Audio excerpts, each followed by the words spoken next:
Hello दोस्तों, स्वागत है आपका आपके अपने YouTube चैनल दिसार जीकेजीएस क्लासेस में। दोस्तों, आप सब लोग कैसे हैं? उम्मीद करते हैं आप सब लोग अच्छे होंगे, स्वस्थ होंगे, मस्त होंगे और अपनी तैयारी बेहतरीन तरीके से आप सभी दोस्तों कर रहे होंगे। दोस्तों, जैसे कि आपको पता है, हम आपको आरआरबी ग्रुप डी 2025 के लिए यूथ बुक का सॉल्यूशन करवा रहे हैं, जिसमें दोस्तों आज ही हमारी जो क्लास है ये है हमारी रिवीजन क्लास नंबर 2। दोस्तों, अभी तक जितना भी हमने बायोलॉजी के क्वेश्चन आपको करवाए हैं, सारे हम इस क्लास में रिवाइज करेंगे, रिवाइज करके पढ़ेंगे, ताकि आपका साथों साथ रिवीजन भी होता चले। दोस्तों, वीडियो अच्छा लगे वीडियो को लाइक कीजिए, शेयर कीजिए, कमेंट कीजिए। चैनल पर नए हैं चैनल को सब्सक्राइब करके बेल आइकन को प्रेस कर लीजिए पल पल की अपडेट के लिए। और दोस्तों, हमसे जुड़ने के लिए और क्लास की अपडेट के लिए आप हमारा टेलीग्राम चैनल ज्वाइन कर सकते हैं। टेलीग्राम चैनल का लिंक मैंने डिस्क्रिप्शन बॉक्स में आपको दे दिया है। दोस्तों, सभी की प्लेलिस्ट भी हमने आपके लिए बना दी है, तो प्लेलिस्ट में जाके भी आप सारी वीडियो देख सकते हैं। उसी प्रकार दोस्तों, हम आपके लिए एनटीपीसी का जो अंडर ग्रेजुएट का पेपर हुआ है उसके क्वेश्चन का भी सॉल्यूशन करवा रहे हैं, आंसर की का उसकी भी हमने प्लेलिस्ट आपके लिए बना दी है। प्लेलिस्ट से जाके आप सारे वीडियो देख सकते हैं, क्योंकि आपको दोस्तों रेलवे ग्रुप डी एग्जाम से बहुत ही हेल्प मिलेगी। एनटीपीसी के जो क्वेश्चन पेपर आया है अभी का अंडर ग्रेजुएट का, उससे तो उसको जरूर देखिएगा दोस्तों। चलिए दोस्तों, देर ना करते हुए स्टार्ट करते हैं आज का अपना सेशन और बायोलॉजी की रिवीजन क्लास नंबर 2 हम स्टार्ट करते हैं। दोस्तों, आज हम देखेंगे जैव विकास ऑर्गेनिक इवोल्यूशन के सारे क्वेश्चन। देखते हैं पहला क्वेश्चन। जिन अंगों की मूल संरचना भिन्न होती है लेकिन दिखने में एक जैसे होते हैं और उनके कार्य भी समान होते हैं, उन्हें कहा जाता है।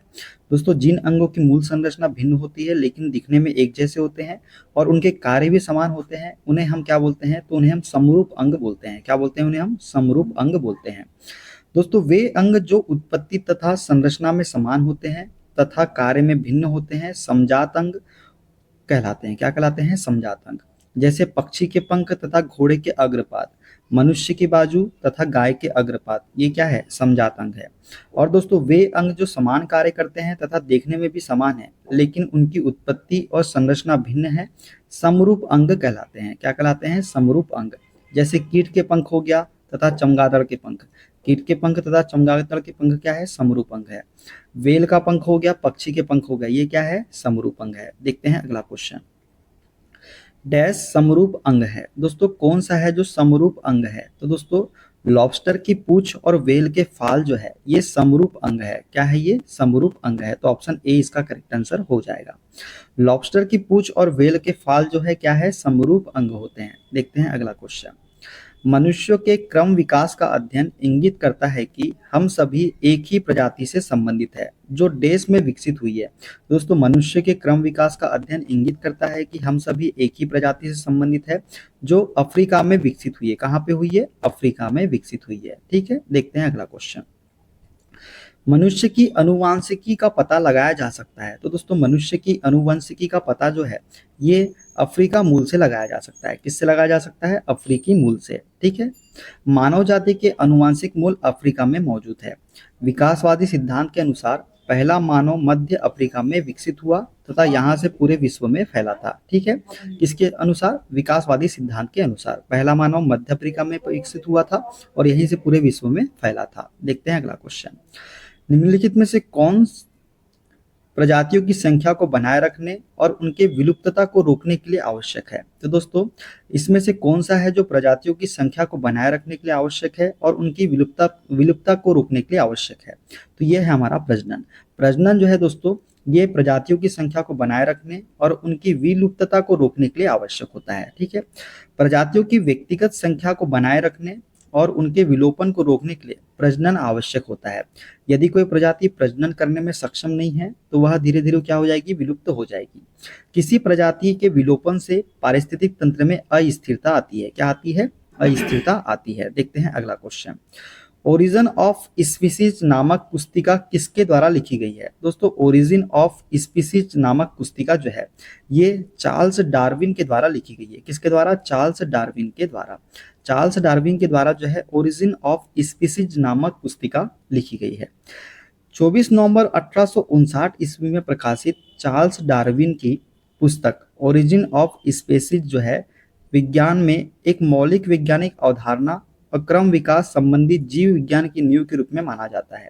किसको माना जाता है? तो ओरिजिन ऑफ स्पीसीज को जो है विज्ञान में एक मौलिक वैज्ञानिक अवधारणा और क्रम विकास संबंधित जीव विज्ञान की नींव के रूप में माना जाता है। इस पुस्तक में जीवों की उत्पत्ति तथा विकास को जैव विकास द्वारा समझाया गया है। जो ये पुस्तक है दोस्तों, इसमें जीवों की उत्पत्ति तथा विकास को जैव विकास के द्वारा समझाया गया है। देखते हैं अगला क्वेश्चन। जैविक विकास को डैश के तौर पर परिभाषित किया गया है। दोस्तों जैविक विकास को जो है प्राकृतिक चयन के तौर पर, किसके तौर पर? प्राकृतिक चयन के तौर पर जो है परिभाषित किया गया है। किसको? जैविक विकास को। जिस प्रक्रिया द्वारा किसी जनसंख्या में कोई जैविक गुण कम या अधिक हो जाता है। कौन सी प्रक्रिया द्वारा? जिस प्रक्रिया द्वारा जनसंख्या में कोई जैविक गुण या कम या अधिक हो जाता है उसे प्राकृतिक वरण या प्राकृतिक चयन हम कहते हैं। प्राकृतिक चयन का सिद्धांत व्याख्या करता है कि पर्यावरण किस प्रकार प्रजातियों और जनसंख्या के विकास को प्रभावित करता है ताकि वो सबसे उपयुक्त का चयन कर सके। देखते हैं अगला क्वेश्चन। डैश विकास के सिद्धांत से संबंधित है। तो चार्ल्स डार्विन जो है दोस्तों ये विकास के सिद्धांत से संबंधित है। चार्ल्स डार्विन विकास के सिद्धांत से संबंधित है। विकास के डार्विन सिद्धांत का मूल तत्व प्राकृतिक चुनाव है। कुछ जीव प्रतिकूल वातावरण में जीवित रहने के लिए बेहतर अनुकूलित होते हैं। अनुकूलन क्षमता वंशागत होती है। ठीक है, देखते हैं अगला क्वेश्चन। 19वीं शताब्दी में डैश ने प्राकृतिक चयन द्वारा प्रजातियों के विकास का सिद्धांत प्रस्तुत किया था। तो चार्ल्स डार्विन ने जो है 19वीं शताब्दी में प्राकृतिक चयन द्वारा प्रजातियों के विकास का सिद्धांत प्रस्तुत किया था। देखते हैं अगला क्वेश्चन। टैकीग्लोसस डैश के बीच की एक संयोजक कड़ी है। दोस्तों टैकीग्लोसस जो है ये सरीसृपों और स्तनधारियों के बीच की एक संयोजक कड़ी है। कौन सी? टैकीग्लोसस। कौन सी? टैकीग्लोसस। किसके बीच में? सरीसृप और स्तनधारियों के बीच में।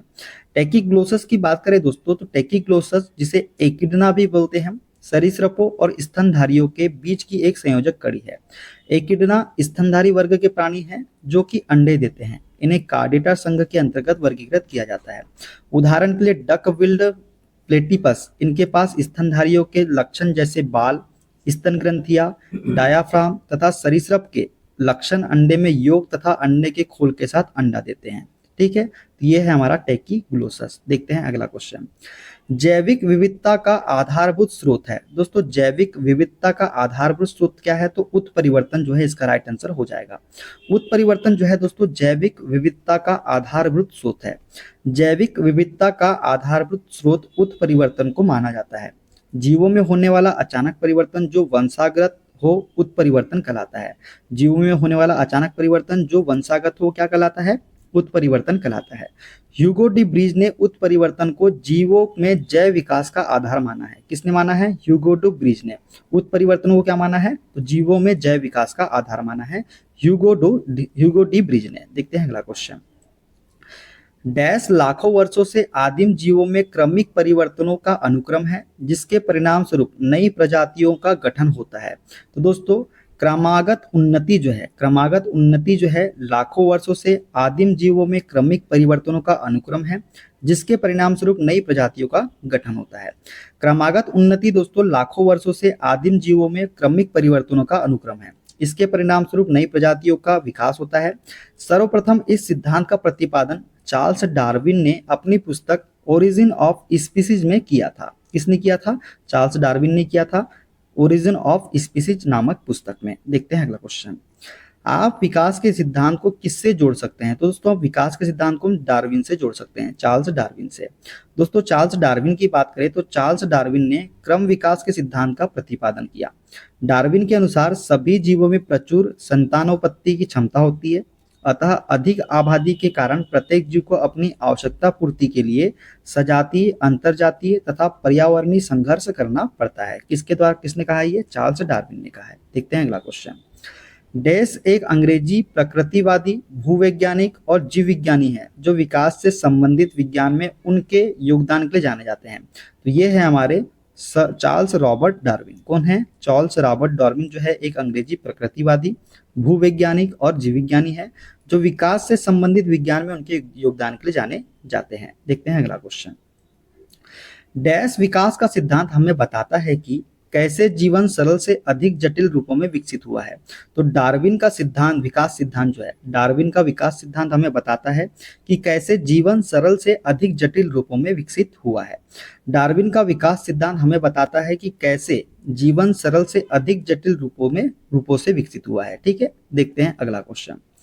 किसने सुझाव दिया था कि जीवन सरल अकार्बनिक अजैविक अणुओं से विकसित हुआ है? तो ये दिया था हमारे हॉल्डेन ने। हॉल्डेन ने सुझाव दिया था कि जीवन सरल अकार्बनिक अजैविक अणुओं से विकसित हुआ है। हॉल्डेन ने सुझाव दिया था कि जीवन सरल अकार्बनिक अजैव अणुओं से मिलकर बना होता है। किसने दिया था? हॉल्डेन ने। देखते हैं अगला क्वेश्चन। डैश विकासवादी संबंधों के प्रमाण प्रदान करता है। तो दोस्तों कौन सा है जो विकासवादी संबंधों के प्रमाण प्रदान करता है? तो ये है जीवाश्म। जीवाश्म जो है दोस्तों, ये विकासवादी संबंधों के प्रमाण को प्रदान करता है। पृथ्वी पर किसी समय जीवित रहने वाले अति प्राचीन सजीवों के परिरक्षित अवशेषों या उनके द्वारा चट्टानों से छोड़ी गई छापों को जो पृथ्वी की सतहों या चट्टानों की परतों में सुरक्षित पाए जाते हैं, उन्हें हम क्या बोलते हैं? जीवाश्म कहते हैं। इनके अध्ययन को जीवाश्म विज्ञान कहते हैं। जीवाश्म विकासवादी संबंधों के प्रमाण प्रदान करने में सहायक है। जो जीवाश्म है दोस्तों, ये विकासवादी संबंधों के प्रमाण प्रदान करने में सहायक होता है। देखते हैं अगला क्वेश्चन। सबसे व्यापक रूप से स्वीकृत सिद्धांतों में से एक के अनुसार पृथ्वी पर जीवन की उत्पत्ति से पहले पृथ्वी के वायुमंडल में डैश मिश्रण शामिल था।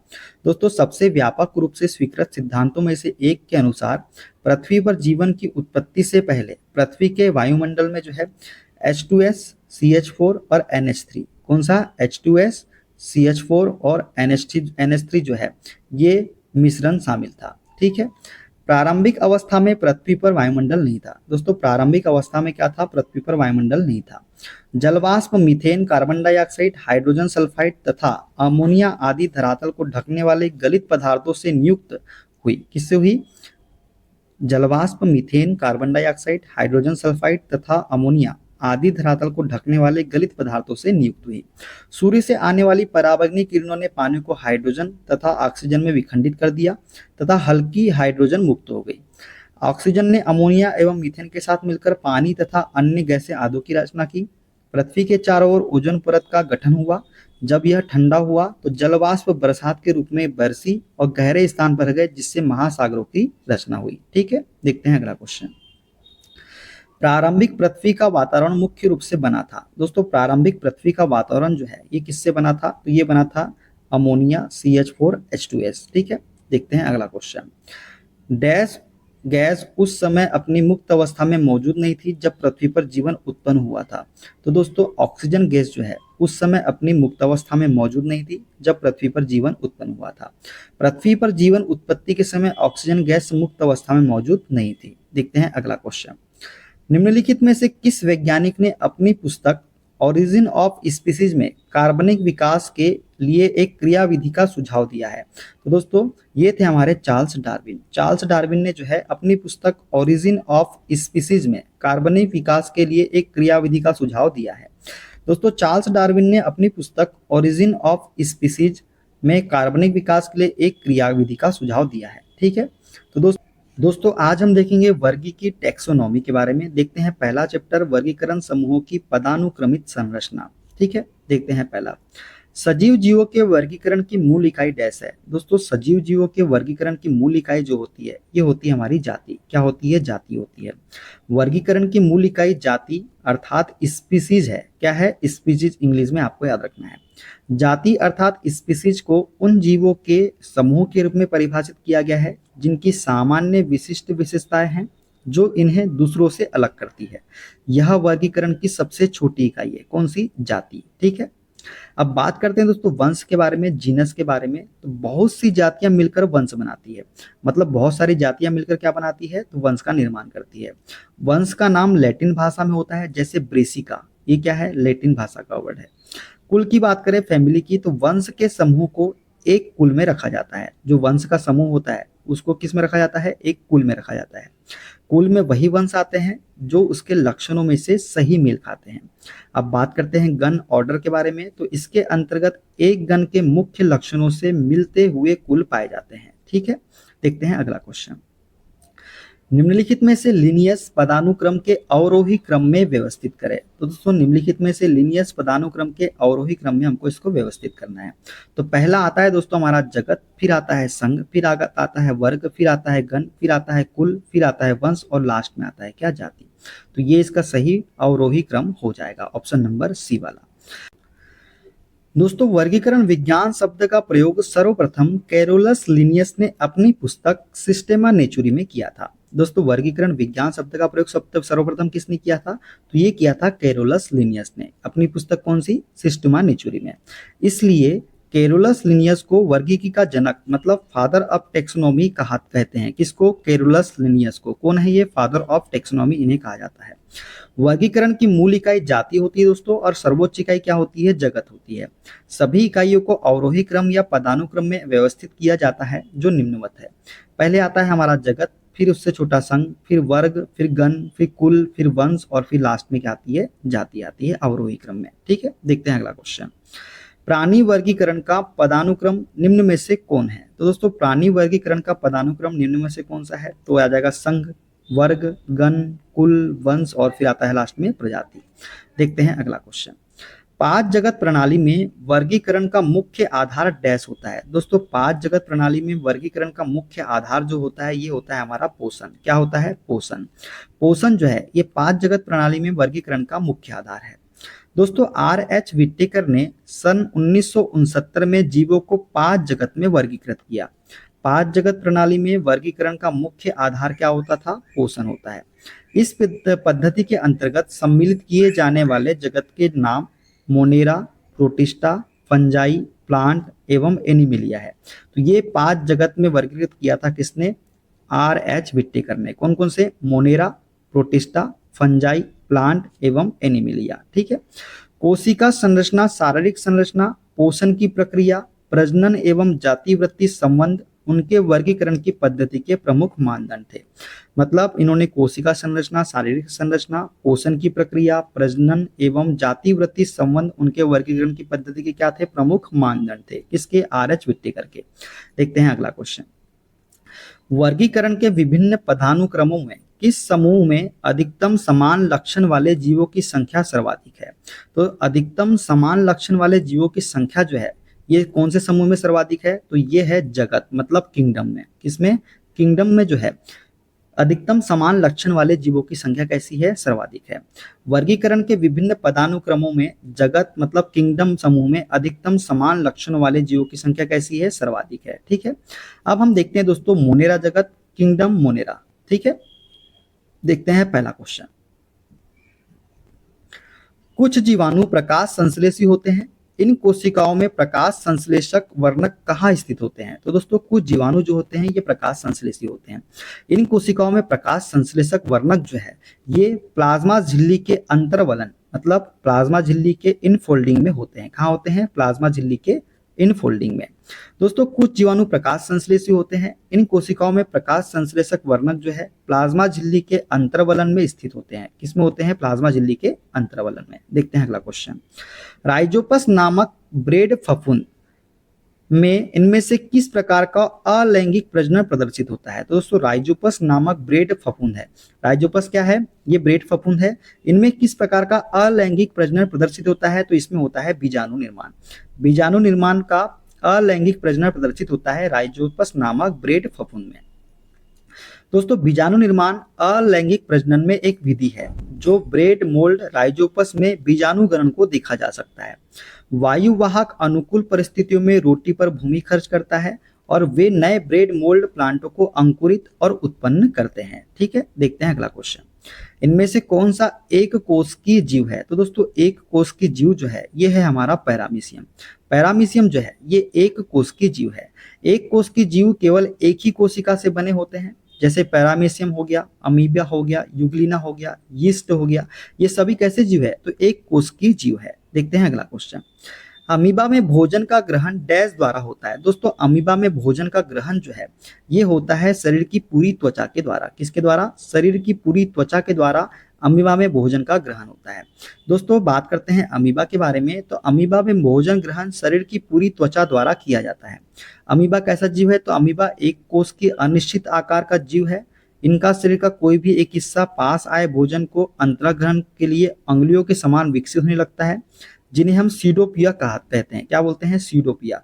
जो अंगुली जैसी संरचना होती है अमीबा में, उसे हम क्या बोलते हैं? सीडोपोडिया कहा जाता है, जो भोजन को निगलने में मदद करता है। ठीक है, तो आपको याद रखना है, अंगुलियों के समान जो संरचना होती है उसे हम सीडोपोडिया कहते हैं। ठीक है, देखते हैं। और यही क्या करता है? भोजन को निगलने में मदद करता है। देखते हैं अगला क्वेश्चन।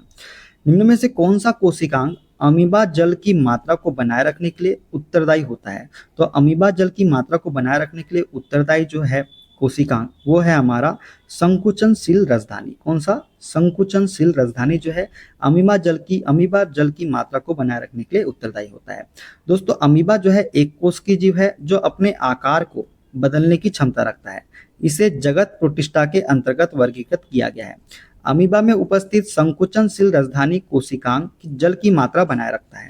अमीबा परासरण नियंत्रण और उत्सर्जन के लिए भी संकुचनशील राजधानी का ही प्रयोग करता है। अमीबा क्या करता है? परासरण नियंत्रण और उत्सर्जन के लिए भी किसका उपयोग करता है? तो संकुचनशील राजधानी का ही प्रयोग करता है। राजधानी को ढकने वाली झिल्ली को टोनोप्लास्ट हम कहते हैं। क्या बोलते हैं? टोनोप्लास्ट। अमीबा में ये संकुचनशील राजधानियां ऑस्मोटिक संतुलन को नियंत्रित करता है और शरीर से अतिरिक्त पानी को हटाता भी है। ठीक है, देखते हैं अगला क्वेश्चन। निम्न में से कौन सा कीटभक्षी पादप है? तो कीटभक्षी पादप कौन सा है दोस्तों? तो ये है हमारा घटपर्णी, पीचर। पीचर जो है ये एक कीटभक्षी पादप है। वे पादप जो अपना भोजन कीटों से प्राप्त करते हैं कीटभक्षी पादप कहलाते हैं। कीटभक्षी पादप के उदाहरण की बात करें तो घटपर्णी पादप हो गया, pitcher plant, bladderwort, Utricularia, Venus fly trap, Drosera, Sarracenia, Nepenthes, Dionaea, ये आदि क्या है? ये कीटभक्षी पादपों के उदाहरण है। आपको उदाहरण सबके याद रखना है दोस्तों। घटपर्णी तो जनरली याद ही रहता है, ब्लेडरवर्थ आपको याद रखना है, वीनस फ्लाई ट्रैप याद रखना है, ड्रोसेरा याद रखना है, सरसेनिया याद रखना है, नेपेंथिस याद रखना है, डायोनिया, ये सभी क्या है? कीटभक्षी पादप है। देखते हैं अगला क्वेश्चन। विटेकर के वर्गीकरण के अनुसार डैश समूह में शामिल जीवों में पूर्णतः विकसित नाभिक नहीं पाया जाता है। तो दोस्तों, विकसित नाभिक जो है ये मोनेरा जगत में नहीं पाया जाता है। कौन से जगत में? मोनेरा जगत में। दोस्तों, वर्ष 1969 में जैव वैज्ञानिक R.H. विटेकर ने समस्त जीव जगत के प्राणियों को 5 जगत मोनेरा, प्रोटिस्टा, फंजाई, प्लांटी तथा एनिमिलिया में विभाजित किया, जिसमें से मोनेरा जगत के प्राणी एक कोशिकीय तथा पूर्व केंद्रीय होते हैं। इनमें प्रमुख कोशिका अनुपस्थित होता है। इसका केंद्रक द्रव्य संपूर्ण कोशिका द्रव्य में फैला होता है, अर्थात इसमें केंद्रक कला अनुपस्थित होती है। किसमें? मोनेरा जगत में। देखते हैं अगला क्वेश्चन। जीव जगत का 5 वर्गों में वर्गीकरण 5 किंगडम क्लासिफिकेशन किसने किया है? तो दोस्तों, जीव जगत का 5 वर्गों में वर्गीकरण जो है ये R.H. विटेकर ने किया है। कब किया था? 1969 में। देखते हैं अगला क्वेश्चन। विटेकर द्वारा प्रतिपादित 5 किंगडम क्लासिफिकेशन में निम्न में से कौन सा समूह शामिल नहीं है? तो एनिमिलिया है दोस्तों, प्रोटिस्टा है दोस्तों, फंजाई भी है, प्रोटोजोआ जो है ये 5 किंगडम क्लासिफिकेशन में शामिल नहीं है। ठीक है, देखते हैं अगला क्वेश्चन। एक बैक्टीरिया अत्यधिक गर्मी, शुष्कता और विषैली रासायनिक वस्तुओं को सहने की क्षमता रखता है। जो एक बैक्टीरिया होता है क्या करता है? अत्यधिक गर्मी, शुष्कता और विषैली रासायनिक वस्तुओं को सहने की क्षमता रखता है। इससे यह पता चलता है कि वह संभवतः डैश बना सकता है। दोस्तों, इससे यह पता चलता है कि यह एंडोस्पोर्स बना सकता है। क्या बना सकता है? एंडोस्पोर्स। एंडोस्पोर्स बात करें दोस्तों तो एंडोस्पोर्स एक गैर प्रजनन कठोर संरचना जो कुछ बैक्टीरिया से निर्मित होता है। इसमें मुख्य कार्य जीवाणु को प्रतिकूल परिस्थितियों से बचाना होता है। इसका मुख्य कार्य क्या होता है? जीवाणु को प्रतिकूल परिस्थितियों से बचाना होता है। देखते हैं अगला क्वेश्चन। निम्नलिखित में से किस समूह में बैक्टीरिया जैसे प्रोक्रियोटिक कोशिका तंत्र केंद्रीय पटल रहित वाले एक कोश की जीव समाविष्ट है? तो दोस्तों, इनमें से कौन सा समूह है जिसमें बैक्टीरिया जैसे प्रोक्रियोटिक कोशिका तंत्र केंद्रीय पटल रहित वाले एक कोश की जीव समाविष्ट है? तो ये है हमारा मोनेरा। कौन सा है? मोनेरा। मोनेरा जगत में एक कोश की जीवों जैसे जीवाणुओं तथा नीलहरित शैवाल को समाविष्ट किया गया है। एक कोश की जीवों में केंद्रीय पटल रहित प्रोक्रियोटिक कोशिका तंत्र होती है, अर्थात जिनमें अनुवांशिक पदार्थ तो होता है परंतु इसे कोशिका द्रव्य में से अलग रखने हेतु केंद्रक नहीं होता है। तो ये जो होगा मोनेरा जगत का इसका राइट आंसर हो जाएगा। देखते हैं अगला क्वेश्चन, निम्नलिखित में से कौन मोनेरा समूह से संबंधित नहीं है? तो मोनेरा समूह से संबंधित जो नहीं है ये है हमारा डाइटम। डाइटम जो है ये मोनेरा समूह से संबंधित नहीं है। सभी बैक्टीरिया मोनेरा जगत के अंतर्गत आते हैं। जो बैक्टीरिया होते हैं दोस्तों ये किसके अंतर्गत आते हैं? मोनेरा जगत के अंतर्गत आते हैं। आद्य बैक्टीरिया, यू बैक्टीरिया, वास्तविक बैक्टीरिया तथा माइकोप्लाज्म तीनों ही मोनेरा जगत के अंतर्गत आते हैं। मोनेरा में एक कोष की प्रोकैरियोटिक को रखा गया है। डाइटम जो है एक कोष की यूकैरियोटिक है जो प्रोटिस्टा जगत का सदस्य है। मोनेरा समूह से संबंधित नहीं है। कौन सा? डाइटम। डाइटम क्या है? एक कोष की यूकैरियोटिक जो प्रोटिस्टा जगत का सदस्य है। ये यूकैरियोटिक है दोस्तों, और मोनेरा में कैसे होते हैं? प्रोकैरियोटिक होते हैं। ठीक है, तो ये आपको याद रखना है। तो दोस्तों आज हम देखेंगे प्रोटिस्टा जगत, किंगडम प्रोटिस्टा। देखते हैं पहला क्वेश्चन, निम्नांकित चित्र अमीबा में पोषण को दर्शाता है। किस विकल्प में नामांकन ए और बी को उनके कार्यों के साथ सुमेलित किया गया है? दोस्तों ये हमारा चित्र है जो कि अमीबा में पोषण को दर्शाता है। हमको यहाँ पे ए बताना है और बी बताना है।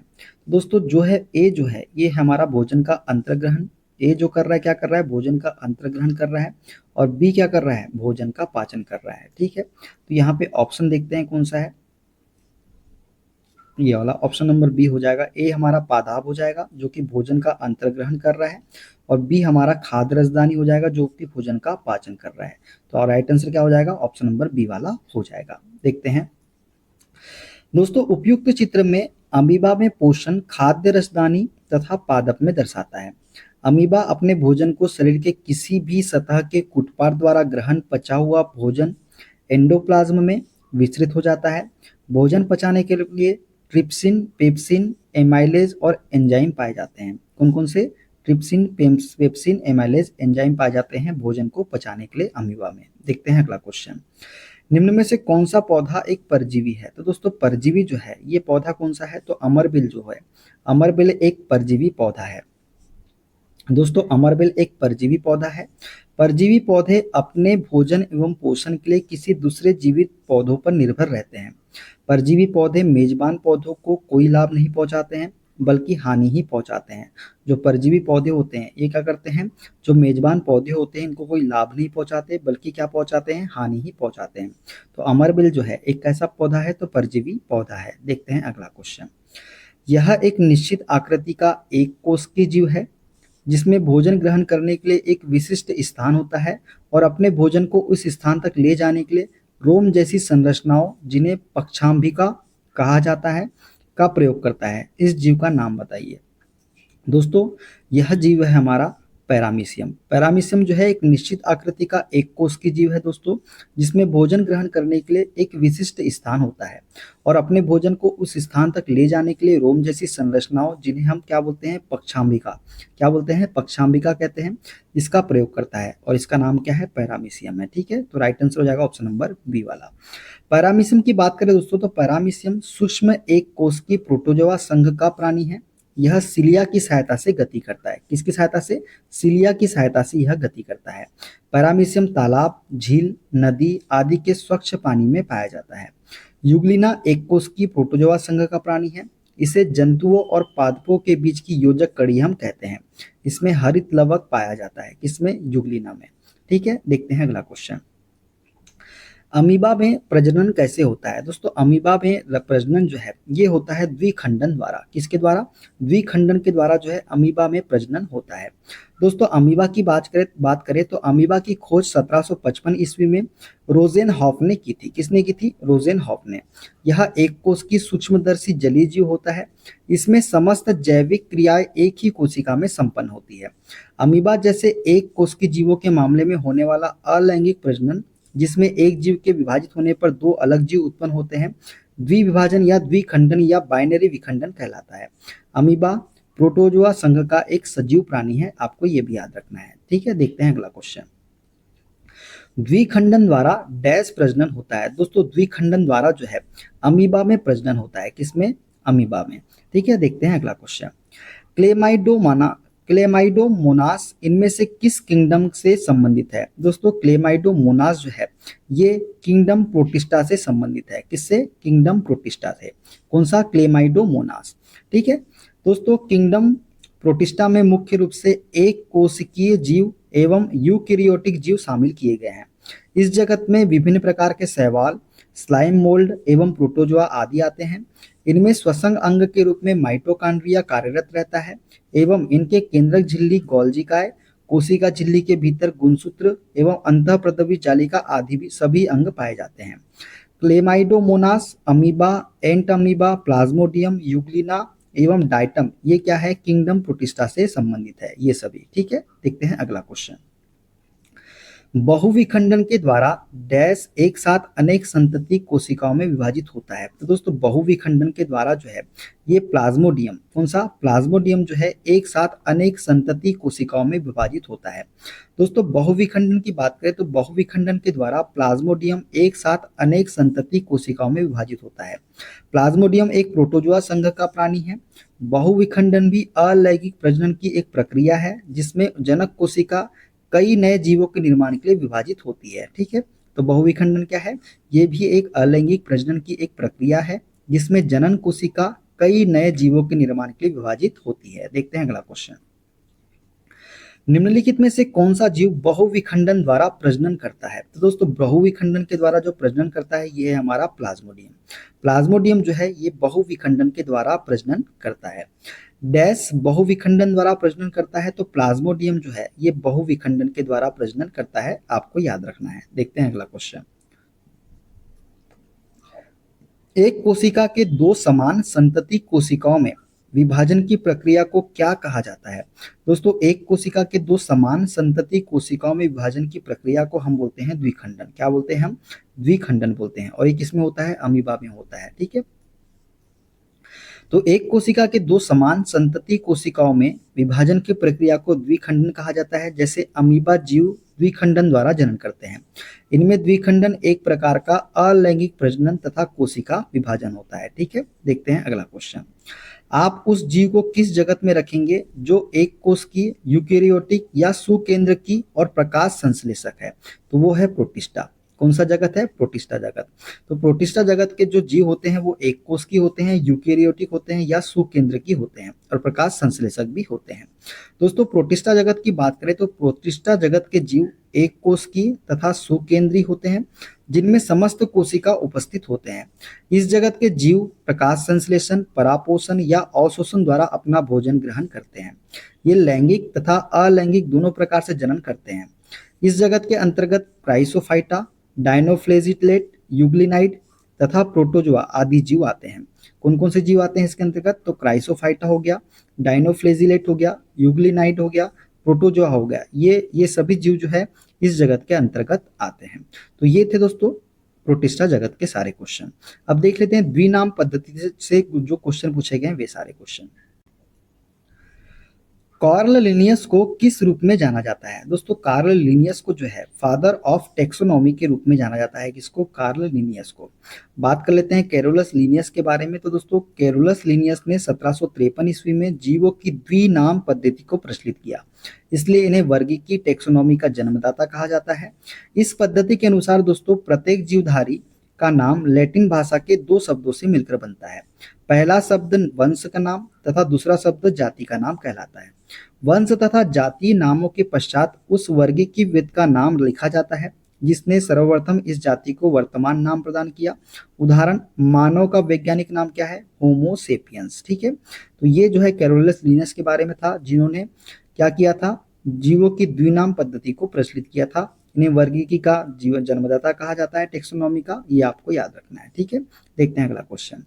किसे फादर ऑफ टेक्सोनॉमी के रूप में जाना जाता है? तो ये है हमारे कार्ल लिनियस। कौन है? कार्ल लिनियस जो है फादर ऑफ टेक्सोनॉमी के रूप में इन्हें जाना जाता है। किसे टेक्सोनॉमी का जनक कहा जाता है? तो कार्ल लिनियस जो है, ये ऑप्शन बी हो जाएगा इसका राइट आंसर।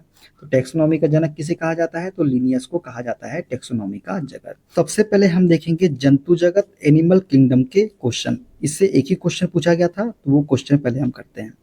बिना कोशिका भित्ति वाले बहुकोश की प्राणियों को निम्न में से किस समूह के अंतर्गत रखा जा सकता है? दोस्तों बिना कोशिका भित्ति वाले बहुकोष के प्राणियों को जो है ये हम रख सकते हैं एनीमिलिया में। किसमें? एनीमिलिया इसका राइट आंसर हो जाएगा। दोस्तों बिना कोशिका भित्ति वाले बहुकोष की प्राणियों को एनीमिलिया समूह के अंतर्गत रखा जाता है। इसे मेटाजोआ भी कहा जाता है। जो एनीमिलिया है इसे क्या कहा जाता है? तो मेटाजोआ भी कहा जाता है। याद रखना है आपको। कोशिका भित्ति केवल पादप जगत के पौधों में पाया जाता है। एनीमिलिया जंतु जगत का समूह है। ठीक है, एनीमिलिया किसका समूह है? तो जंतु जगत का समूह है एनीमिलिया। और कोशिका भित्ति केवल किस में पाई जाती है? तो पादप में ही पाई जाती है। ठीक है, देखते हैं अगला क्वेश्चन। दोस्तों पोरीफेरा से जो क्वेश्चन पूछे गए हैं वे सारे क्वेश्चन देखते हैं। डैश के प्राणी अगतिशील होते हैं। तो दोस्तों किसके प्राणी जो है अगतिशील होते हैं? तो पोरीफेरा के। किसके? पोरीफेरा के प्राणी जो होते हैं ये कैसे होते हैं? अगतिशील होते हैं। संघ पोरीफेरा की बात करें दोस्तों तो संघ पोरीफेरा के प्राणी जो है ये अगतिशील होते हैं।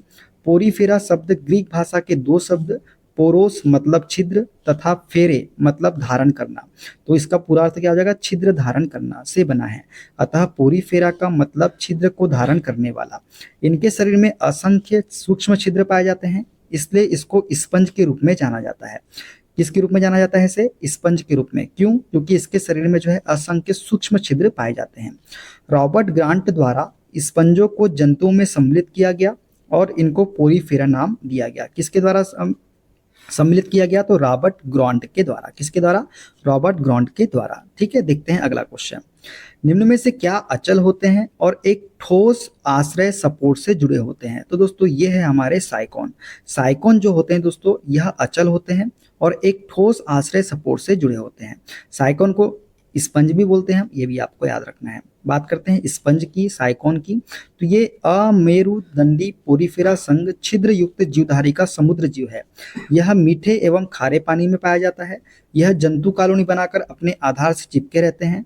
यह एकमात्र ऐसे जंतु है जो चल फिर नहीं सकते हैं। ये लाल एवं हरे आदि कई रंगों के होते हैं। इनका शरीर पौधों की तरह शाखा प्रशाखा युक्त होता है। इनके शरीर पर छोटे छोटे छिद्र होते हैं, उसे हम क्या बोलते हैं? ऑस्ट्रिया बोलते हैं। क्या बोलते हैं? ऑस्ट्रिया बोलते हैं। जिनसे होकर दोस्तों जल, ऑक्सीजन तथा भोज्य पदार्थों का शरीर में प्रवेश होता है। जिनसे जल बाहर निकलता है उसे आस्कुलम कहते हैं। इन जिनसे जल बाहर निकलता है उसे क्या कहते हैं? आस्कुलम कहते हैं। साइकोन, यूप्लेक्टिला तथा स्पोंजिला पोरीफेरा समूह के उदाहरण है। कौन कौन से? साइकोन, यूप्लेक्टिला तथा स्पोंजिला। ठीक है, किसके उदाहरण है? तो पोरीफेरा के उदाहरण है। देखते हैं अगला क्वेश्चन। डैश श्वसनी, उत्सर्जक और परिसंचरण वाले अंगों से रहित होते हैं। तो दोस्तों श्वसनी, उत्सर्जक और परिसंचरण वाले अंगों से रहित होते हैं हमारे स्पंज। कौन से होते हैं? स्पंज, जिसे साइकोन भी बोलते हैं। साइकोन जो है ये श्वसनी, उत्सर्जक और परिसंचरण वाले अंगों से रहित होते हैं। बात करते हैं इसके बारे में और एक्स्ट्रा फैक्ट के बारे में। तो स्पंज श्वसनी, उत्सर्जक और परिसंचरण वाले अंगों से रहित होते हैं। स्पंज एक अमेरुदंडी पोरीफेरा छिद्र युक्त जीवधारी समुद्री जीव है। यह मीठे एवं खारे पानी में पाया जाता है। यह जंतु निर्भय कॉलोनी बनाकर अपने आधार से चिपके रहते हैं। इनके शरीर पर छोटे छोटे छिद्र होते हैं जिससे ऑक्सीजन व भोज्य पदार्थ शरीर में प्रवेश करता है। इसमें एक बड़ा छिद्र होता है जिससे जल बाहर आता है, उसे हम क्या बोलते हैं? आस्कुलम बोलते हैं। अब देखते हैं दोस्तों सिलेंट्रेटा के क्वेश्चन।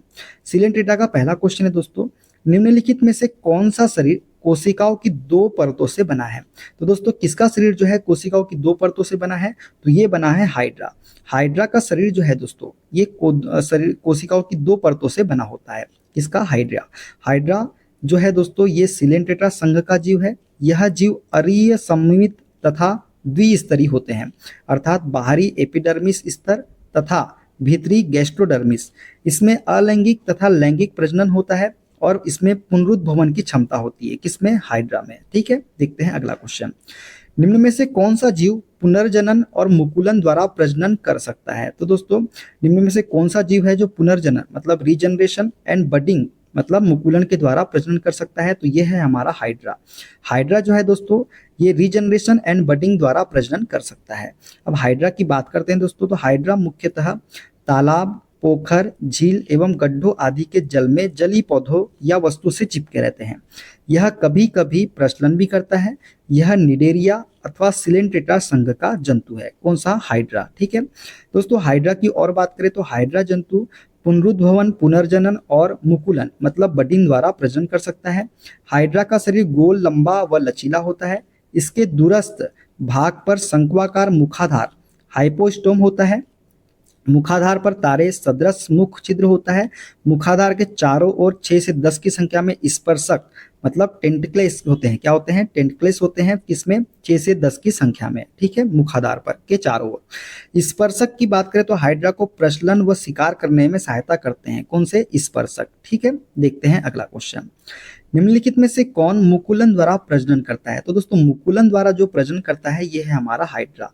मतलब हाइड्रा जो है मुकुलन के द्वारा प्रजनन करता है। देखते हैं अगला क्वेश्चन।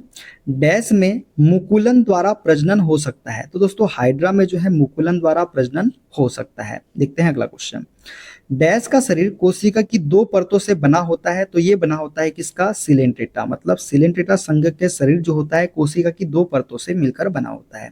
सिलेंट्रेट का शरीर कोशिकाओं की 2 परतों से बना होता है, जिसकी पहली परत बाह्य स्तर तथा दूसरा अंतः स्तर होती है, ठीक है। दोनों के बीच एक अकोश की पदार्थ मध्य श्लेष होती है। सिलेंट्रेटा एक बहुकोश की जंतु है। उदाहरण की बात करें तो हाइड्रा इसका उदाहरण हो जाएगा। तो सिलेंट्रेटा का शरीर कोशिकाओं की 2 परतों से बना होता है दोस्तों, जिसकी पहली परत बाह्य स्तर होती है तथा दूसरा अंतः स्तर क्या होती है?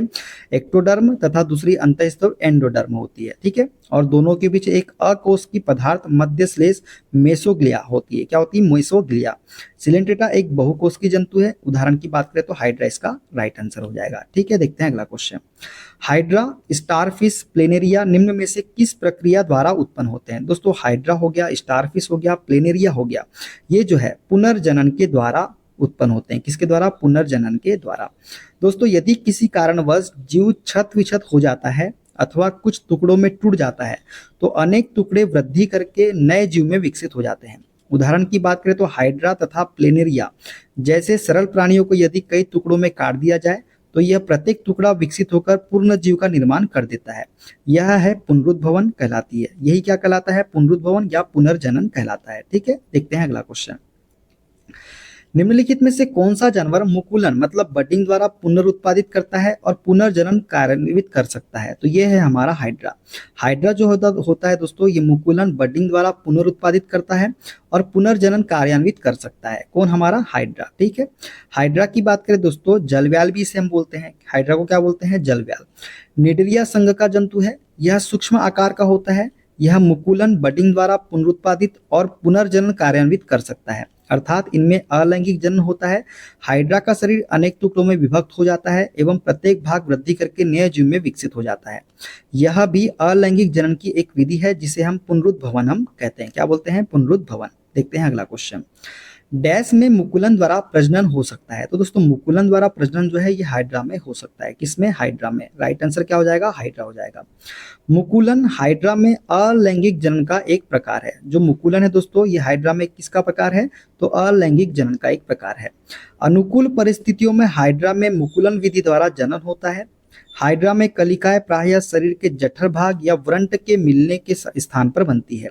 सर्वप्रथम खाद्य संचय करके इस स्थान की गैस्ट्रोडर्मिस कोशिकाएं फूल जाती है और इनके ऊपर स्थित एक्टोडर्म कोशिकाएं वृद्धि कर एक उभार बना लेती है जिसे कलिका बड कहते हैं, जो वृद्धि कर एक नए हाइड्रा को जन्म देती है, ठीक है। देखते हैं अगला क्वेश्चन। कलिका द्वारा विकसित नया जीव डैश है? दोस्तों कलिका द्वारा विकसित नया जीव है हमारा हाइड्रा। हाइड्रा जो है ये कलिका के द्वारा विकसित होने वाला नया जीव है, ठीक है। देखते हैं अगला क्वेश्चन। डैश बडिंग की प्रक्रिया द्वारा प्रजनन के लिए पुनर्जन्म कोशिकाओं का उपयोग करता है? तो दोस्तों बडिंग की प्रक्रिया द्वारा प्रजनन के लिए पुनर्जन्म कोशिकाओं का उपयोग करता है हमारा हाइड्रा। कौन सा? हाइड्रा इसका राइट आंसर हो जाएगा। अब देखते हैं दोस्तों प्लेटीहेल्मिन्थेस के सारे क्वेश्चन। जानवरों के किस फाइलम संघ को फ्लैट वार्म चपटे कृमि भी कहा जाता है? तो ये कहा जाता है प्लेटीहेल्मिन्थेस को। किसको? प्लेटीहेल्मिन्थेस को जो है फाइलम संघ को फ्लैटवार्म या चपटे कृमि भी कहा जाता है। संघ प्लेटीहेल्मिन्थेस के मुख्य लक्षण हमको याद रखना है दोस्तों क्या क्या होते हैं। दोस्तों संघ प्लेटीहेल्मिन्थेस के प्रमुख लक्षण हैं। इनका शरीर दोस्तों त्रिस्तरीय होता है। कैसा होता है? त्रिस्तरीय। परंतु देह गुहा नहीं पाई जाती है। इसमें देह गुहा नहीं पाई जाती है। किसमें? संघ प्लेटीहेल्मिन्थेस में। पृष्ठ आधार तल से चपटा शरीर होने के कारण इन्हें फ्लैटवार्म चपटे कृमि भी कहा जाता है। इनमें पाचन तंत्र विकसित नहीं होता है एवं उत्सर्जन फ्लेम कोशिकाओं द्वारा होता है। इनमें पाचन तंत्र विकसित नहीं होता है एवं उत्सर्जन किसके द्वारा होता है, तो फ्लेम कोशिकाओं के द्वारा होता है। इनमें कंकाल, श्वसन अंग, परिवहन अंग आदि नहीं होते। इनमें कंकाल नहीं होता दोस्तों, श्वसन अंग नहीं होता, परिवहन अंग ये भी नहीं होते हैं। ये कैसे होते हैं, तो ये उभयलिंगी होते हैं दोस्तों। कैसे होते हैं, उभयलिंगी। उदाहरण की बात करें तो प्लेनेरिया हो गया, लीवर फ्लूक, फीताकृमि, ये सभी क्या है, ये प्लेटीहेल्मिन्थेस के संघ के उदाहरण है। ठीक है, देखते हैं अगला क्वेश्चन। निम्नलिखित में से कौन से जानवरों के नेत्र बहुत ही साधारण होते हैं? वास्तव में रोशनी को पहचानने वाली केवल नेत्र बिंदु होती है। तो दोस्तों ये है हमारा प्लेनेरिया। प्लेनेरिया जानवरों के नेत्र बहुत ही साधारण होते हैं। वास्तव में रोशनी को पहचानने वाली केवल नेत्र बिंदु होती है इनमें। ठीक है, प्लेनेरिया जंतु जगत के संघ प्लेटीहेल्मिन्थेस चपटे क्रमी का सदस्य है। इसे वर्ग टर्बुलेरियन में रखा गया है। प्लेनेरिया में नेत्र धब्बे, जिसे ओसेली कहा जाता है, जो प्रकाश की तीव्रता का पता लगाते हैं। नेत्र धब्बे फोटो रिसेप्टर के रूप में कार्य करते हैं और प्रकाश स्रोतों से दूर जाने के लिए उपयोग किए जाते हैं। ठीक है, तो ये है प्लेनेरिया के बारे में। देखते हैं अगला क्वेश्चन। डैश नामक एक फ्लैट वार्म में बहुत सामान्य आंखें होती है जो वास्तव में केवल आंखों के धब्बे होते हैं जो प्रकाश का पता लगाते हैं। तो ये है हमारा प्लेनेरिया। इसका राइट आंसर क्या हो जाएगा, हमारा प्लेनेरिया हो जाएगा। ठीक है, देखते हैं अगला question. Tape worm phylum dash से संबंधित है। दोस्तों टेप वर्म फाइलम जो है ये प्लेटीहेल्मिन्थेस से संबंधित है। किससे, प्लेटीहेल्मिन्थेस से। प्लेटीहेल्मिन्थेस शब्द ग्रीक भाषा के दो शब्द प्लेटी, फ्लैट तथा हेल्मिन्थेस, वर्म से मिलकर बना है। प्लेटीहेल्मिन्थेस शब्द का अर्थ चपटे क्रमी होता है। इनमें से अधिकांश परजीवी होते हैं। टेप वर्म फाइलम प्लेटीहेल्मिन्थेस से संबंधित है। ये प्रोटोस्टोमी होते हैं, परंतु इनमें क्या नहीं होती, देह गुहा नहीं होती है। ठीक है, तो ये थे प्लेटीहेल्मिन्थेस के सारे क्वेश्चन। अगला दोस्तों, कल हमने प्लेटीहेल्मिन्थेस तक के पढ़ लिया था। आज हम पढ़ेंगे एसके हेल्मिन्थेस के आगे के सारे क्वेश्चन। दोस्तों पहला क्वेश्चन आपकी स्क्रीन पे, डैश एस्केरिस का साधारण नाम है। तो दोस्तों एस्केरिस का साधारण नाम क्या होता है, तो राउंड वार्म। राउंड वार्म किसे कहा जाता है, तो एसके हेल्मिन्थेस को कहा जाता है राउंड वार्म। फ्लैट वार्म किसको कहा जाता है, प्लेटीहेल्मिन्थेस को। ठीक है, राउंड वार्म एस्केरिस का साधारण नाम है। एस्केरिस स्तनियों की आंत का एक पोषदीय परजीवी होता है। एस्केरिस लुम्बिक्वाइडिस मनुष्य की छोटी आंत में पाया जाता है। एस्केरिस लुम्बिक्वाइडिस जो है ये किस में पाया जाता है, तो मनुष्य की छोटी आंत में पाया जाता है। अब देखते हैं एनिलिडा के सारे क्वेश्चन। इनमें से कौन सा केचुए का श्वसन अंग होता है? दोस्तों केचुआ जो है किससे श्वसन लेता है, तो ये लेता है त्वचा से। किससे, त्वचा, इसका राइट आंसर हो जाएगा। केचुए अपनी त्वचा से सांस लेते हैं। मछलियां गलफड़ों से सांस लेती है। कॉकरोच और अन्य कीड़े स्पाइरकल, सांस लेने का छिद्र के माध्यम से सांस लेते हैं। किससे, स्पाइरल कल से। स्पाइरल कल से जो है कॉकरोच और अन्य कीड़े सांस से लेते हैं। किससे, जो कि सांस लेने का छिद्र होता है, स्पाइरल कल। ठीक है, देखते हैं अगला क्वेश्चन। डैश का उपयोग वर्मी कंपोस्टिंग में किया जाता है। तो दोस्तों वर्मी कंपोस्टिंग में जो है किसका, केचुओं का उपयोग किया जाता है। किसका, अर्थवर्म का। वर्मी कंपोस्टिंग के लिए किसका उपयोग किया जाता है, तो केचुओं का उपयोग किया जाता है। केचुए का उपयोग दोस्तों वर्मी कंपोस्टिंग में किया जाता है। वर्मी कंपोस्ट पोषण पदार्थों से भरपूर एक उत्तम जैव उर्वरक है। यह केचुआ आदि कीड़ों के द्वारा वनस्पतियों एवं भोजन के कचरे आदि को विघटित करके बनाई जाती है। ठीक है, देखते हैं अगला क्वेश्चन। डैश एनिलिडा वर्ग से संबंधित नहीं है। तो दोस्तों एस्केरिस जो है ये एनिलिडा वर्ग से संबंधित नहीं है। बात करें केचुए की, नेरिस की या जोक की, ये एनिलिडा वर्ग से संबंधित है। दोस्तों एनिलिडा वर्ग को रिंग वार्म या सैंड वार्म के रूप में जाना जाता है। किसको, एनिलिडा वर्ग को। यह एक बड़ा फाइलम है जिसमें 1000 से अधिक ज्ञात प्रजातियां हैं, जिनमें रिंग वार्म, केचुए, नेरिस, जोक आदि शामिल है। एनिलिडा वर्ग के जंतु जलीय एवं स्थलीय परजीवी होते हैं। इनका परिसंचरण तंत्र बंद प्रकार का होता है। इनमें उत्सर्जन पाया जाता है तथा उत्सर्जन नेफ्रिडिया द्वारा होता है। किसके द्वारा, नेफ्रिडिया द्वारा जो है उत्सर्जन इनमें होता है। किसमें, एनिलिडा वर्ग में। अब देखते हैं दोस्तों आर्थ्रोपोडा के सारे क्वेश्चन। कीटों में गैस के विनिमय के लिए वायु नलियों का एक जाल होता है। इन्हें डैश कहा जाता है। दोस्तों कीटों में गैस के विनिमय के लिए वायु नलियों का एक जाल होता है। इन्हें हम श्वास प्रणाल कहते हैं। क्या बोलते हैं, इन्हें हम श्वास प्रणाल बोलते हैं। दोस्तों कीटों में गैस के विनिमय के लिए वायु नलियों का एक जाल होता है। इन्हें श्वास प्रणाल, ट्रेकिया कहा जाता है। क्या कहा जाता है? ट्रेकिया। कीटों के श्वसन तंत्र में श्वास नली नामक नलिकाओं के एक जाल के माध्यम से ऑक्सीजन और कार्बन डाइऑक्साइड गैसों का आदान प्रदान होता है। किसमें? कीटों में, कीटों के श्वसन तंत्र में। ठीक है, देखते हैं अगला क्वेश्चन। डैश समूह से संबंधित पशुओं में जुड़े हुए पैर होते हैं। तो दोस्तों कौन सा समूह है जिनमें पशुओं में जुड़े हुए पैर होते हैं? तो ये है हमारा आर्थ्रोपोडा। आर्थ्रोपोडा समूह से संबंधित पशुओं में जुड़े हुए पैर होते हैं। आर्थ्रोपोडा जंतु की बात करें दोस्तों, तो आर्थ्रोपोडा जंतु जगत का सबसे बड़ा संघ है। तो सबसे बड़ा संघ कौन सा है? हमारा आर्थ्रोपोडा है। ठीक है, इस संघ के सभी सदस्य सभी प्रकार के आवासों जैसे जलीय, स्थलीय, भूमिगत तथा आकाश में पाए जाते हैं। इनके शरीर सिर, वक्ष तथा उदर में विभक्त होता है। इनका बाह्य कंकाल काइटिन नामक कार्बोहाइड्रेट्स का बना होता है। इस संघ के जंतुओं में गमन हेतु संधियुक्त पाद जॉइंटेड अपेंडिक्स पाए जाते हैं। किसमें? आर्थ्रोपोडा जगत में। ठीक है, कुछ सदस्यों में एक जोड़ी पंख भी पाए जाते हैं। तो संधियुक्त पाद किसमें पाए जाते हैं? तो आर्थ्रोपोडा जंतु में पाए जाते हैं, जॉइंटेड अपेंडिक्स। ठीक है, देखते हैं अगला क्वेश्चन। डैश जंतुओं का सबसे बड़ा समूह है? तो आर्थ्रोपोडा जो है ये जंतुओं का सबसे बड़ा समूह है। दोस्तों बात करते हैं आर्थ्रोपोडा की, तो आर्थ्रोपोडा जंतुओं का सबसे बड़ा संघ है। आर्थ्रोपोडा संघ के प्राणियों की प्रजातियां पृथ्वी पर लगभग 2/3 मात्रा में पाई जाती है। इनका शरीर सिर, वक्ष तथा उदर में बटा होता है। शरीर के चारों तरफ एक खोल जैसी रचना मिलती है। प्रायः सभी खंडों के पार्श्व की ओर एक संधि युक्त शाखांग होते हैं। सिर पर 2 संयुक्त नेत्र होते हैं। ये जंतु एकलिंगी होते हैं तथा यह जल और स्थल दोनों में पाए जाते हैं। उदाहरण की बात करें तो तिलचट्टा हो गया, झींगा हो गया, केकड़ा हो गया, तितली हो गया, ये सभी आर्थ्रोपोडा के अंतर्गत आते हैं। ठीक है, देखते हैं अगला क्वेश्चन। डैश कदाचित जानवरों का सबसे बड़ा समूह है? तो आर्थ्रोपोडा जो है दोस्तों ये जानवरों का सबसे बड़ा समूह है। ठीक है, देखते हैं अगला क्वेश्चन। डैश संभवतः प्राणियों का सबसे बड़ा समूह है? तो आर्थ्रोपोडा जो है दोस्तों ये प्राणियों का सबसे बड़ा समूह है। आर्थ्रोपोडा प्राणी जगत का सबसे बड़ा समूह है। इनके पाद संधियुक्त होते हैं। लगभग 2/3 जाति पृथ्वी पर आर्थ्रोपोडा ही है। इनमें रुधिर परिसंचरण तंत्र खुले प्रकार का होता है। इनमें ट्रैकिया, गिल्स तथा बुकलंग्स श्वसन अंग के रूप में कार्य करते हैं। उदाहरण तिलचट्टा हो गया, झींगा हो गया, मछली हो गया, खटमल हो गया, मक्खी, मच्छर, ये सभी किसके उदाहरण हैं? तो आर्थ्रोपोडा जगत के उदाहरण हैं। अब दोस्तों देखते हैं मोलस्का के क्वेश्चन। पहला क्वेश्चन दोस्तों, निम्नलिखित में से कौन चूर्ण प्रवार मोलस्का संघ से संबंधित नहीं है? तो दोस्तों एंटीडोन जो है ये चूर्ण प्रवार मोलस्का संघ से संबंधित नहीं है।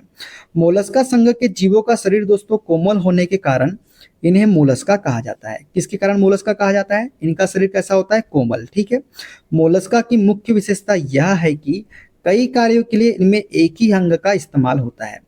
घोंगा, ऑक्टोपस और कैटन इनके उदाहरण हैं, जबकि एंटीडोन एक इकाइनोडर्मेटा संघ का प्राणी है। एंटीडोन किसका प्राणी है? तो इकाइनोडर्मेटा संघ का प्राणी है। अब पढ़ेंगे हम इकाइनोडर्मेटा के ही बारे में। ठीक है, देखते हैं पहला क्वेश्चन। डैश पूरी तरह से मुक्त रहने वाले समुद्री जीव है? तो दोस्तों इकाइनोडर्मेटा जो है ये पूरी तरह से मुक्त रहने वाले समुद्री जीव होते हैं। संघ इकाइनोडर्मेटा के जंतु पूर्णतः समुद्री होते हैं। इकाइनोडर्मेट सामान्यतः समुद्री जीव होते हैं जो कि समुद्र के स्थिर जल के में सतह पर पाए जाते हैं। समुद्र के स्थिर जल में सतह पर पाए जाते हैं कौन से? इकाइनोडर्मेट्स। ठीक है, इनका शरीर तारों की तरह बेलनाकार या तरबूज या डिस्क जैसे होता है। संघ आर्थ्रोपोडा, मोलस्का और निमेटोडा के जंतु समुद्री स्वच्छ जलीय दोनों ही होते हैं। संघ आर्थ्रोपोडा, मोलस्का और निमेटोडा के जंतु जो होते हैं समुद्री स्वच्छ जलीय दोनों ही होते हैं। ठीक है, देखते हैं अगला क्वेश्चन। जल संवहन प्रणाली डैश में पाई जाती है? दोस्तों जल संवहन प्रणाली जो है ये समुद्री खीरा में पाई जाती है। किसमें? समुद्री खीरा में। जल संवहन प्रणाली समुद्री खीरा में पाई जाती है जो इकाइनोडर्मेटा संघ का प्राणी है। जल संवहन तंत्र इकाइनोडर्मेटा संघ के प्राणियों का विशिष्ट लक्षण है। इसी के माध्यम से ये श्वसन, गमन आदि क्रियाएं संपन्न करते हैं। ठीक है, किसके माध्यम से? जल संवहन तंत्र के माध्यम से। देखते हैं अगला क्वेश्चन। स्टार फिश डैश समूह से संबंधित है? दोस्तों जो स्टार फिश है ये इकाइनोडर्मेटा समूह से संबंधित है। किससे? इकाइनोडर्मेटा समूह से। इकाइनोडर्मेटा संघ के सभी जीव समुद्री होते हैं जिनका शरीर कांटेदार होता है। इनके शरीर में जल प्रवाही संस्थान होता है। इन एकलिंगी प्राणियों का शरीर त्रिस्तरीय एवं 5 या अधिक बाहुओं में विभाजित रहता है। किसमें, यह इन एकलिंगी प्राणियों का शरीर जो है त्रिस्तरीय एवं 5 या अधिक बाहुओं में विभाजित होता है। स्टारफिश इकाइनोडर्मेटा समूह का प्राणी है। तारा मछली, सी आर्चिन, सी कुकुम्बर इस संघ के प्रमुख प्राणी हैं।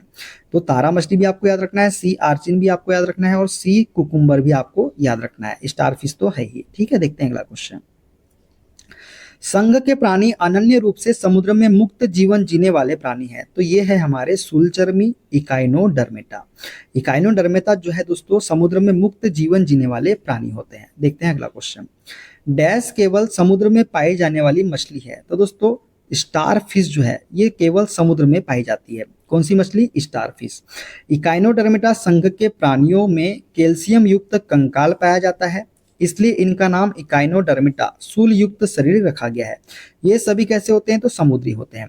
एस्टेरियस, तारामीन, स्टारफिश, समुद्री आर्चिन, समुद्री लिली इत्यादि इस संघ के सदस्य हैं। जेलीफिश ऑरेलिया संघ नाइट्रिया का सदस्य है। सिल्वर फिश जो है ये सिल्वर फिश संघ आर्थ्रोपोडा का सदस्य है। डॉग फिश की बात करें तो ये कार्डेटा वर्ग कार्डिकिथिस का सदस्य है। कौन सा? Dog fish. ये तीनों ताजे जल तथा समुद्री जल दोनों में पाई जाती है। ठीक है, देखते हैं अगला क्वेश्चन। अब देखते हैं कॉरेट्रा के सारे क्वेश्चन। तो निम्नलिखित में से कौन कशेरुकु की विशेषता नहीं है? तो दोस्तों कशेरुकु की विशेषता नहीं है ऑप्शन नंबर बी व्यासीय सममिति। व्यासीय सममिति जो है ये कशेरुकु की विशेषता नहीं है। पृष्ठ रज्जु, आंतरिक कंकाल, द्विभागी सममिति आदि कशेरुकु की विशेषता है। कशेरुकी जीवों में जीवन के किसी न किसी अवस्था में पृष्ठ रज्जु अवश्य दिखाई पड़ती है। व्यासीय सममिति इकाइनोडर्मेटा वर्ग के जीवों में पाया जाता है, जिसे किसी भी कोण से 2 बराबर भागों में बांटा जा सकता है। देखते हैं अगला क्वेश्चन। निम्नलिखित में से कौन सा जीव कशेरुकी नहीं है? तो दोस्तों कशेरुकी नहीं है तो केचुआ जो है केचुआ जो है ये कशेरुकी नहीं है। छिपकली, मछली, मेंढक ये कैसे जीव है? तो कशेरुकी जीव है। कशेरुकी जीव की बात करें दोस्तों तो कशेरुकी जीव वे जीव होते हैं जिनके वयस्क जीवन में अस्थि अथवा उपास्थि कशेरुकाओं की बनी कशुरेक दंड रीढ़ होती है तथा इसके अलावा अन्य अस्थियां और उपास्थियां होती है जो कि मिलकर अंतः कंकाल बनाती है। इनका संबंध कार्डेटा संघ से होता है। मछली, छिपकली, मेंढक, मानव इत्यादि कशेरुकी प्राणी होते हैं। केचुआ एक अकशेरुकी प्राणी है जो कि एनिलिडा संघ के अंतर्गत वर्गीकृत किया जाता है। देखते हैं अगला क्वेश्चन। निम्न में से कौन सा कथन गलत है? सभी रज्जु की कार्डेटा डैश है। तो दोस्तों सभी रज्जु की कार्डेटा डिप्लोब्लास्टिक होते हैं, ये गलत कथन है। ये बात करें पहले कथन की तो सभी रज्जुकी में पृष्ठी तंत्रिका नाल होती है, सत्य कथन है। सिलोमेर होते हैं, सत्य कथन है। मेरुदंड होता है, सत्य कथन है। तो गलत कथन कौन सा है? डिप्लोब्लास्टिक। ये ट्रिप्लोब्लास्टिक होते हैं दोस्तों। ठीक है, रज्जु की कार्डेटा संघ की जीव जगत का सबसे विकसित संघ है। दोस्तों रज्जुकी या कार्डेटा जो है ये संघ के जीव जगत का सबसे विकसित संघ है। इस संघ के 3 मूल लक्षण हैं। पृष्ठवत नलिकाकार केंद्रीय तंत्रिका तंत्र, मेरुदंड, ग्रसनी क्लोम दरारें और सभी कशेरुकी कैसे होते हैं? तो ट्रिप्लोब्लास्टिक होते हैं, आपको याद रखना है। ठीक है, देखते हैं अगला क्वेश्चन। निम्नलिखित में से कौन सी कशेरुकियों की एक विशेषता नहीं है? तो दोस्तों इनके जीवन के एक स्तर पर पृष्ठ रज्जु नोटोकार्ड का निर्माण होता है, ये सत्य है। वे असममित होते हैं, ये गलत है दोस्तों। असममित नहीं, सममित होते हैं। वे त्रिस्तरीय ट्रिप्लोब्लास्टिक होते हैं, बिल्कुल सही बात है। वे सिलोमेट होते हैं, ये भी सही है। तो गलत कथन कौन सा? विशेषता नहीं है इसकी, असममित होते वाला। ठीक है, कशेरुकी संघ के प्राणियों में 3 मूलभूत लक्षण होते हैं दोस्तों। कौन कौन से? पृष्ठ रज्जु, पृष्ठ खोखली तंत्रिका रज्जु तथा युग्मित क्लोम छिद्र पाए जाते हैं। किसमें? कशेरुकी संघ के प्राणियों में। इनमें द्विपार्श्व सममिति कोशिका भ्रूण स्तर ट्रिप्लोब्लास्टिक, त्रिस्तरीय तथा प्रगुही प्राणी होते हैं।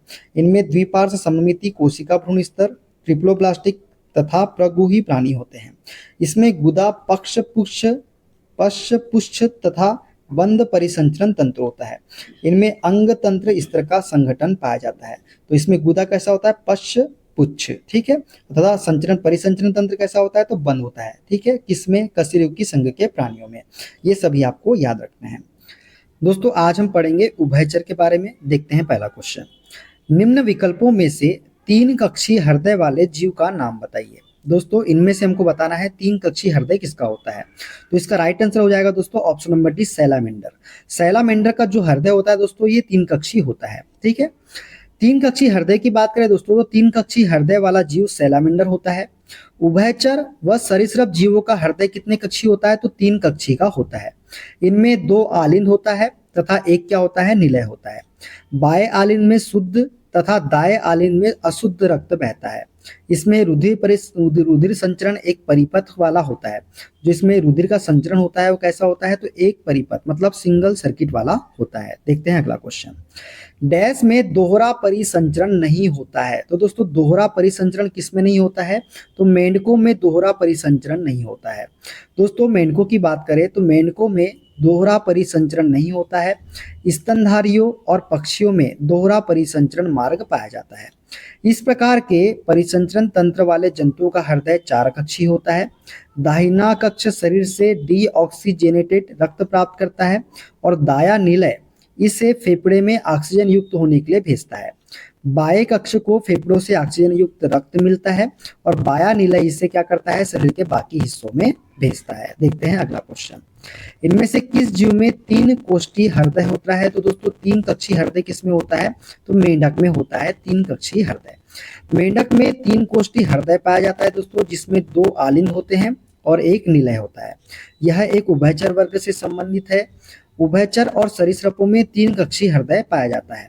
अपवाद के रूप में बात करें तो मगरमच्छ के हृदय में चार कक्षी हृदय होता है। आपको ये याद रखना ये इसका एक अपवाद है। ठीक है, देखते हैं अगला क्वेश्चन। मेंढकों में मानव की तरह ही एक जोड़ी फेफड़े होते हैं लेकिन वे अपने डैश से भी श्वसन कर सकते हैं। दोस्तों मेंढक जो होते हैं इनमें मानव की तरह ही एक जोड़ी फेफड़े होते हैं लेकिन वे अपने किससे आर्द्र और श्लेष्मी त्वचा से भी श्वसन कर सकते हैं। किससे कर सकते हैं आर्द्र और श्लेष्मी त्वचा से।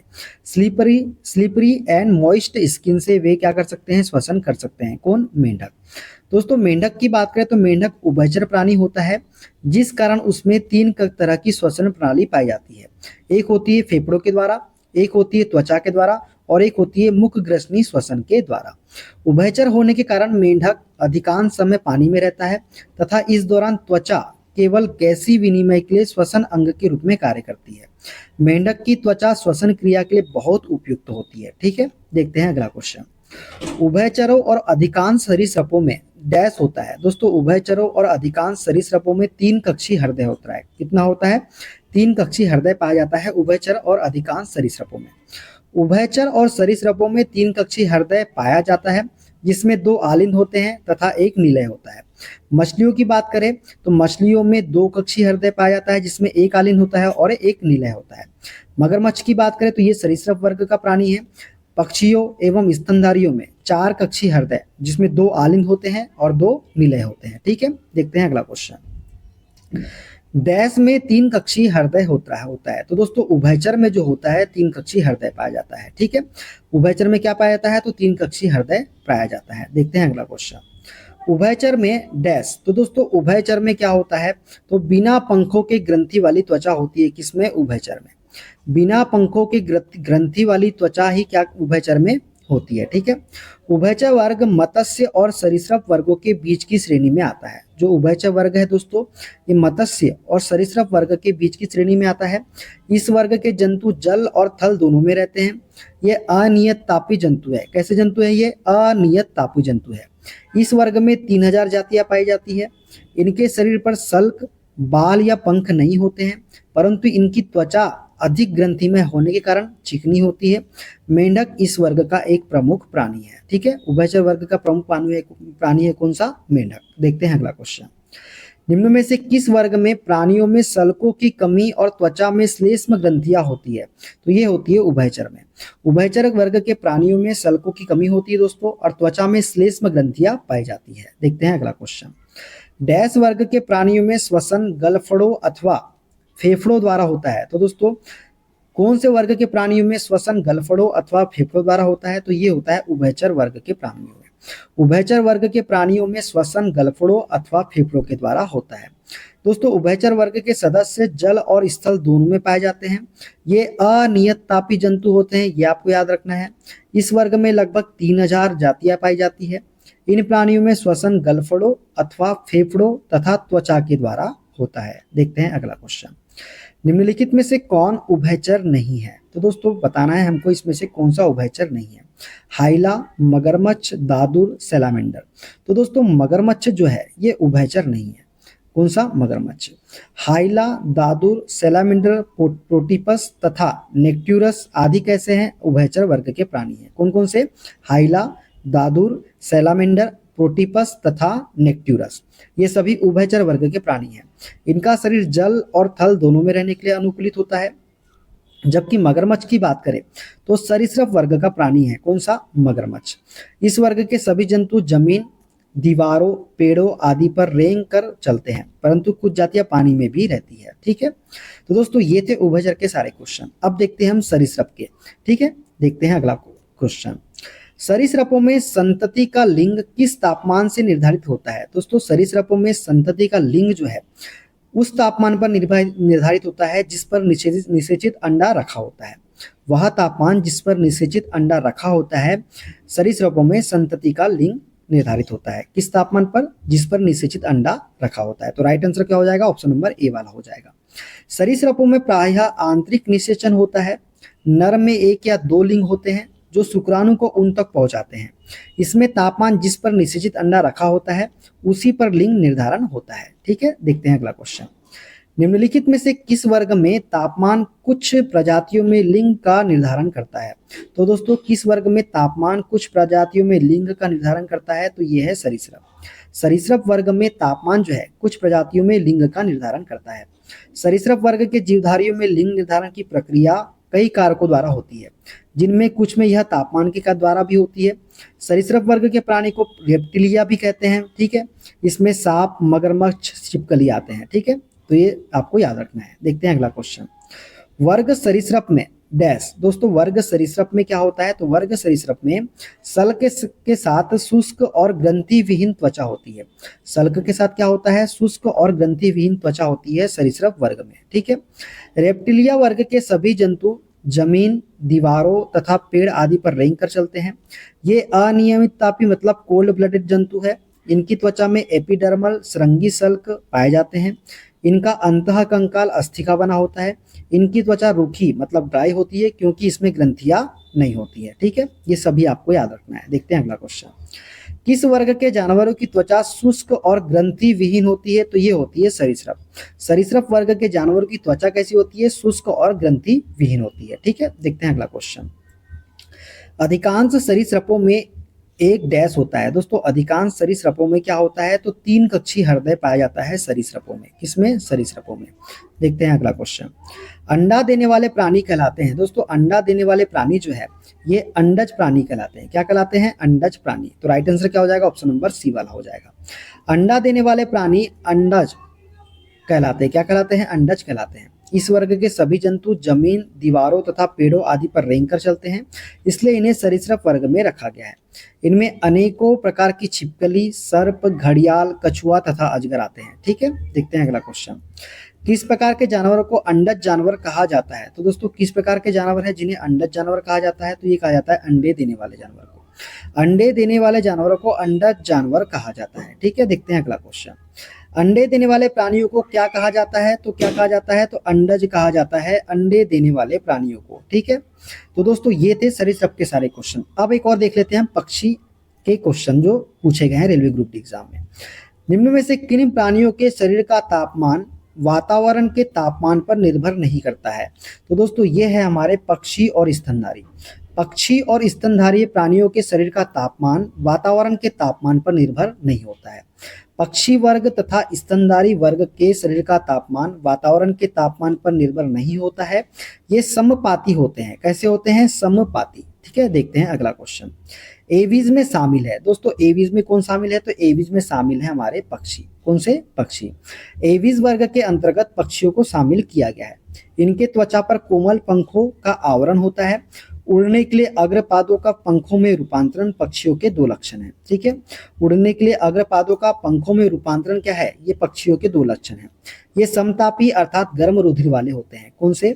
एवीज। एवीज। ठीक है, देखते हैं अगला क्वेश्चन। पक्षी वर्ग में डैश होती है। दोस्तों पक्षी वर्ग में जो होता है पंखों के साथ शुष्क और ग्रंथि विहीन त्वचा होती है। पक्षी वर्ग में, मतलब एविज वर्ग में क्या होता है, तो पंखों के साथ शुष्क और ग्रंथि विहीन त्वचा होती है। पक्षी कैसे होते हैं, तो पक्षी समतापी प्राणी हैं। इनके शरीर पर पंख तथा ग्रंथि विहीन त्वचा पाई जाती है। इनका हृदय 4 कक्षीय तथा 1 जोड़ी पैर होते हैं। ठीक है, इनका हृदय कैसा होता है, तो 4 कक्षीय होता है और 1 जोड़ी इनके पैर होते हैं। देखते हैं अगला क्वेश्चन।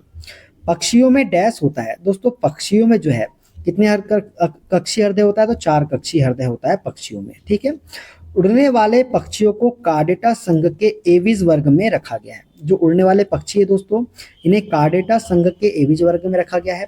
इस वर्ग के प्राणी मुख्यतः समतापी होते हैं। इनके शरीर का तापमान नियत होता है। इनकी लगभग 9000 प्रजातियां पृथ्वी पर पाई जाती है। इनका संपूर्ण शरीर नौकादार और पंखों से ढका होता है। शरीर सिर, गर्दन, धड़ और पूंछ में विभक्त रहता है और पक्षियों में 4 कक्षीय हृदय पाया जाता है। ये आपको याद रखना है। देखते हैं अगला क्वेश्चन। डैश वर्ग के प्राणियों का रक्त गर्म होता है। तो पक्षी वर्ग के प्राणियों का रक्त जो होता है दोस्तों, ये कैसा होता है, गर्म होता है। गर्म रुधिर वाले जंतु अपने शरीर के तापक्रम को हमेशा एक सा बनाए रखते हैं। इन्हें समतापी भी कहा जाता है। पक्षी समतापी वर्ग के अंतर्गत आते हैं। देखते हैं अगला क्वेश्चन। निम्नलिखित वर्गों में से किस वर्ग के प्राणी गर्म रक्त वाले होते हैं, तो पक्षी वर्ग के प्राणी जो होते हैं दोस्तों, ये गर्म रक्त वाले होते हैं, आपको याद रखना है। देखते हैं अगला क्वेश्चन। नीचे दिए गए 4 विकल्पों में से 3 किसी विशेष तरीके से संबंधित है। उस विकल्प का चयन करें जो दूसरों से भिन्न या बेमेल है।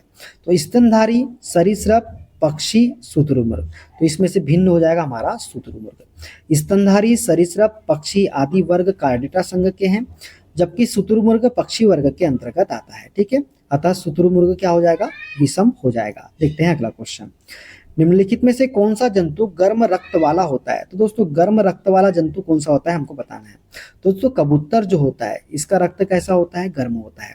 तो कबूतर जो है गर्म रक्त वाला होता है। ठीक है, ठंडे खून वाले जीव वह होते हैं दोस्तों जो पर्यावरण में बदलाव के साथ साथ अपने शरीर का तापमान बदलने में सक्षम होते हैं। ये ठंडे खून वाले जीव होते हैं। ठीक है, उदाहरण की बात करें तो मछली, मेंढक एवं अन्य कई रेप्टाइल जो है, ये सभी क्या होते हैं, ठंडे खून वाले जीव होते हैं। इस प्रकार के जीवों को ज्यादा ऊर्जा की जरूरत नहीं पड़ती है, इसलिए यह कम खाने पर भी जीवन व्यतीत कर सकते हैं।